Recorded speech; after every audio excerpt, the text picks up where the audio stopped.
अल्ताफ लाली के परिवार का ये सवाल, मासूम बच्चों की आंखों में इंसाफ की प्यास, बेनक की रसीद और इनकाउंटर का जख्म।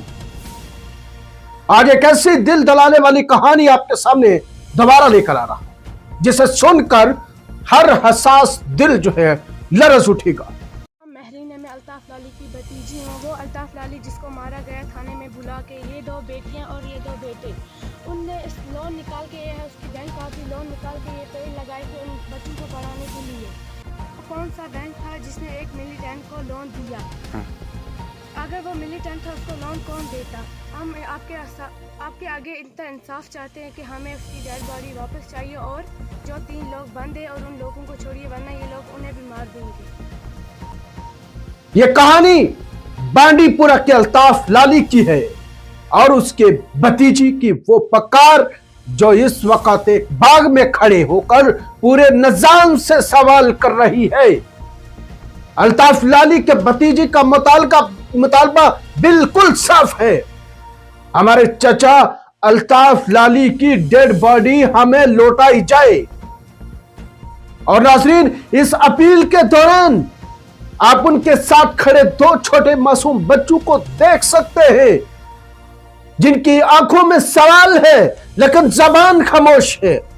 उन्हें यह भी नहीं पता कि उनके अब्बा कहां चले गए हैं, जब वो क्यों वापस नहीं आ रहे।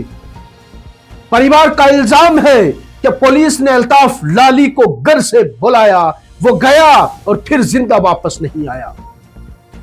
अब पुलिस कहती है कि वो इनकाउंटर में मारा गया है, लेकिन परिवार का इल्जाम है कि ये एक फेक इनकाउंटर है। और सवाल यही खत्म नहीं होता नाज़रीन, अल्ताफ लाली की भतीजी बैंक की कॉपी हाथ में लहराकर कहती है ये बैंक लोन की कॉपी है। अगर अल्ताफ दहशतगर्द होता या किसी OGW नेटवर्क का हिस्सा होता तो बैंक उसे कर्ज देता। उसने ये कर्ज लिया था ताकि अपने बच्चों का पेट पाल सके, एक बाग लगा सके, इज्जत की रोटी कमा सके।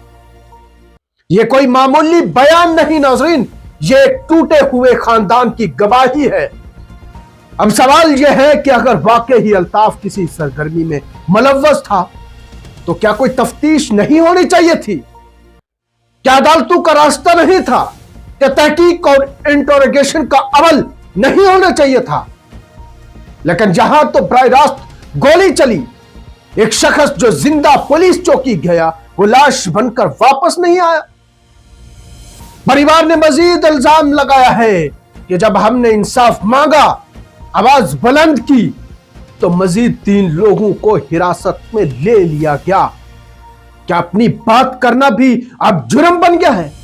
क्या इंसाफ की मांग करने वालों पर भी लाठियां बरसाई जाएंगी?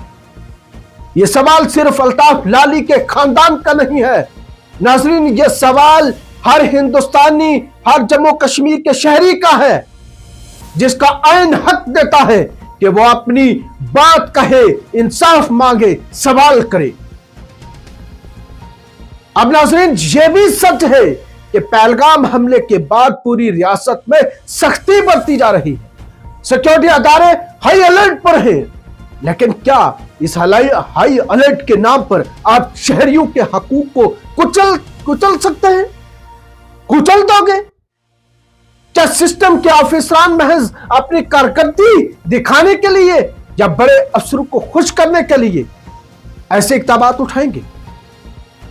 आज बांडीपुर में अल्ताफ लाली के मासूम बच्चों की खामोश आंखें ये पूछ रही हैं हमारे अब्बा का कसूर क्या था। और यह सवाल अब सिर्फ एक खानदान का सवाल नहीं, यह सवाल हर उस शख्स का सवाल है जो कानून, आयन और इंसानियत पर यकीन रखता है।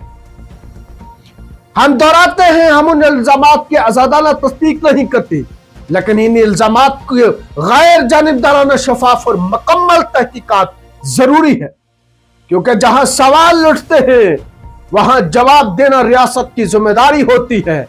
खामोशी इंसाफ का कत्ल है।